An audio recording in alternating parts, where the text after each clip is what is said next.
Everyone, আপনারা সবাই কেমন আছেন? আশা করি ভালো আছেন। আমিও ভালো আছি। দেখতেই পাচ্ছেন আজকে একটু খেতে ইচ্ছে করলো নুডলস, তাই আমি রান্না করে ফেললাম একটা মজাদার স্বাদের নুডলস। বেশি উপকরণ নয়, নিরামিষ নুডলস রান্না করেছি। এটার মধ্যে দিয়েছি হলো তেল, পেঁয়াজ কুচি, মরিচ কুচি, তারপরে আলু কুচি, আর একটু নুডলস দিয়েছি, নুডলসের মশলা দিয়েছি, আর হলুদ, লবণ। এই তো বাস, সামান্য উপকরণ দিয়ে তৈরি করে ফেললাম নিরামিষ নুডলস। দেখুন কেমন হয়েছে দেখতে, কালারটা দেখতে পাচ্ছেন কেমন হয়েছে, আর দেখতে কেমন লাগছে সবাই কমেন্ট করে জানাবেন।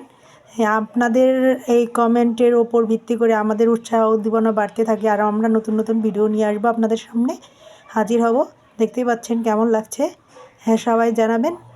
আমি খেয়ে দেখছি কেমন হয়েছে, তারপরে আপনাদেরকে বলবো। ঠিক আছে, আজকে এ পর্যন্তই। ধন্যবাদ সবাইকে। টাটা।